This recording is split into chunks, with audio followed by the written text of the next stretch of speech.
Hello friends, book चिंतन पे आप सभी का स्वागत है। आज हम बात करने वाले हैं the 7 habits of highly effective people written by Stephen Covey book के बारे में। राहुल एक युवा उद्यमी था जिसके सपने तो ऊंचे थे, लेकिन हालात उसे हर कदम पर तोड़ रहे थे। उसकी कंपनी बंद होने के कगार पर थी, परिवार का भरोसा डगमगा रहा था और वह खुद भी अंदर से खाली महसूस कर रहा था।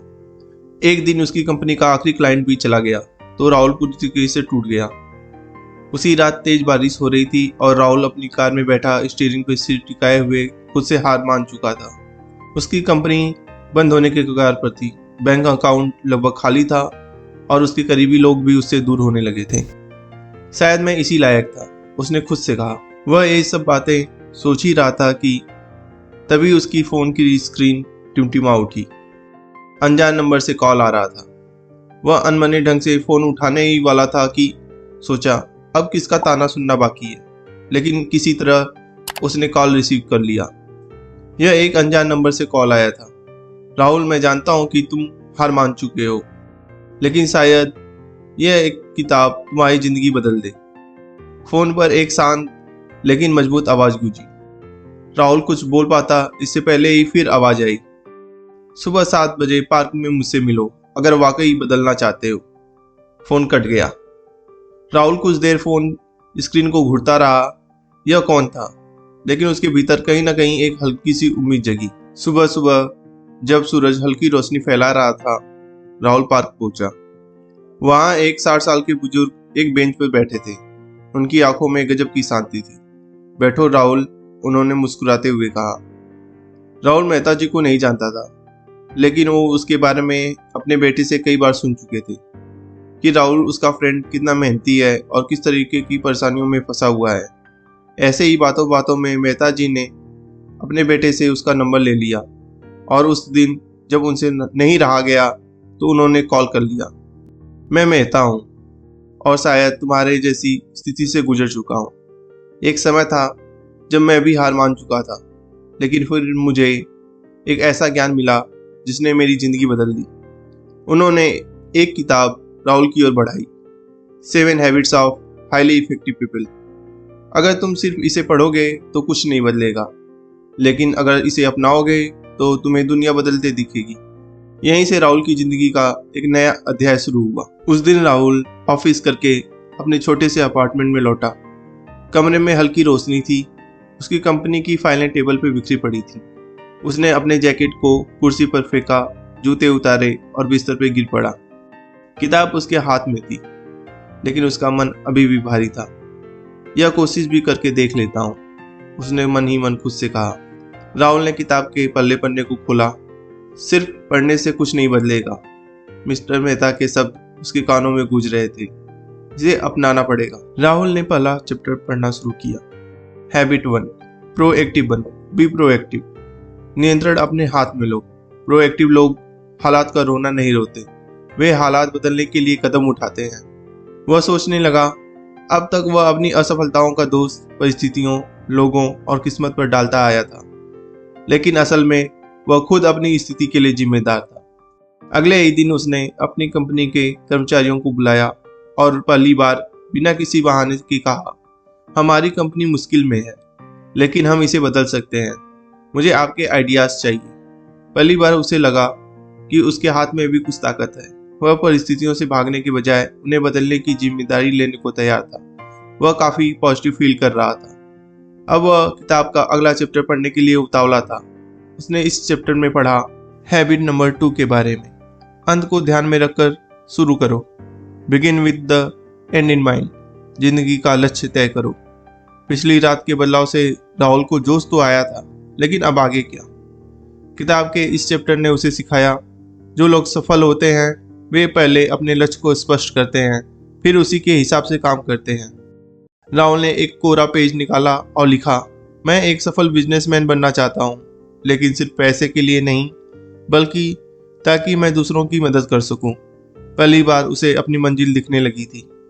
उसे अब समझ में आ रहा था कि वह सिर्फ किसी भी दिशा में भाग नहीं सकता, बल्कि सही दिशा में काम करने के लिए कदम बढ़ाने होंगे। अब मुझे अपनी प्राथमिकताएं तय करनी होंगी। यह सोचते हुए आज उसने अगला चैप्टर पढ़ना शुरू किया। हैबिट 3, पहले सबसे जरूरी काम करो, put first thing first. Rahul को यह एहसास हुआ कि वह छोटी छोटी चीज़ों में इतना उलझ जाता था कि असली जरूरी काम उसे छूट जाते थे। इस आदत को अपनाने के लिए उसने एक नया तरीका अपनाया। टू डू लिस्ट नहीं बल्कि प्रायोरिटी लिस्ट बनाओ। अब वह दिन की शुरुआत सबसे महत्वपूर्ण काम से करता। धीरे धीरे उसकी कंपनी में चीज़ें बेहतर होने लगी थीं। राहुल को अब एहसास हो रहा था कि सफलता सिर्फ मेहनत से नहीं बल्कि स्मार्ट प्लानिंग से भी आती है। लेकिन अकेले जीतने से क्या फ़ायदा। उसने अगला चैप्टर पढ़ना शुरू किया। Habit 4, think win win. सिर्फ खुद नहीं, सबकी जीत। राहुल को याद आया, कभी कभी हम या तो जीतना चाहते हैं या किसी को हराना, लेकिन असली सफलता तब होती है जब दोनों जीते। राहुल ने अपनी कंपनी के एक पुराने क्लाइंट से मुलाकात की जो किसी और से डील करने की सोच रहे थे। पहले राहुल सिर्फ खुद का फायदा देखता था, लेकिन अब उसने अपना नया नजरिया अपनाया। अगर मैं ऐसा ऑफर दूं जिससे मेरा भी फायदा हो और आपका भी, तो हम दोनों जीत सकते हैं। यह बात उसने अपने क्लाइंट के सामने रखी।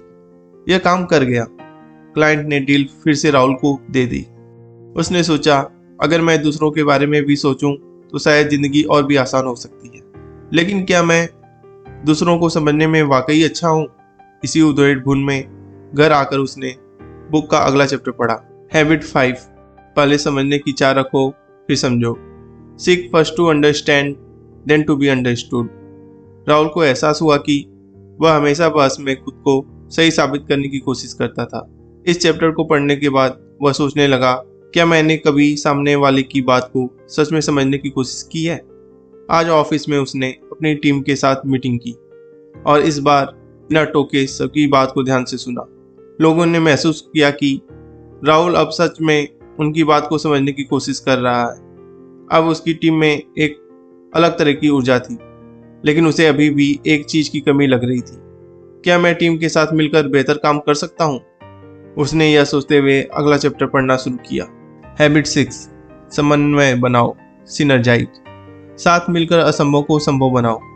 राहुल इस चैप्टर को पढ़कर मन ही मन सोच रहा था, अगर मैं अपनी टीम के हर व्यक्ति की ताकत को सही तरीके से यूज कर सकूं तो हम कुछ भी कर सकते हैं। राहुल ने एक क्रिएटिव आइडिया अपनाया, टीम हाइब्रिड मॉडल, जहां हर व्यक्ति अपने सबसे बड़ी ताकत के हिसाब से काम करता। अब राहुल की कंपनी में सबका योगदान सही दिशा में जा रहा था, जिसका नतीजा यह हुआ, राहुल की कंपनी मुनाफे में आने लगी। लेकिन राहुल जानता था कि यह सिर्फ एक शुरुआत थी। अगर मुझे खुद को और बेहतर बनाना है तो मुझे खुद पर काम करना होगा, लेकिन कैसे? इसके बारे में उसने आखिरी चैप्टर में पढ़ा। हैबिट 7, खुद को निखारो, शार्पेन द सॉ। खुद पर काम करो ताकि हर दिन बेहतर बना सको। राहुल ने अपनी लाइफ स्टाइल में 4 बड़े बदलाव किए। मानसिक विकास, हर दिन नई चीजें पढ़ना और सीखना। शारीरिक स्वास्थ्य, एक्सरसाइज और सही खान पान। भावनात्मक संतुलन, परिवार और दोस्तों के साथ समय बिताना। चौथा और आखिरी, आध्यात्मिक विकास, ध्यान और पॉजिटिविटी पर ध्यान देना। अब राहुल न सिर्फ एक सफल बिजनेसमैन था बल्कि एक बेहतर इंसान भी बन चुका था। कुछ महीनों बाद एक शाम जब राहुल अपनी ऑफिस की बालकनी में खड़ा था तो उसका फोन बजा। Hello mister Mehta. हाँ राहुल, आप सही थे। यह किताब मेरी जिंदगी बदल सकती थी और उसने बदल दी। दूसरी तरफ से मेहता जी की हल्की हंसी आई।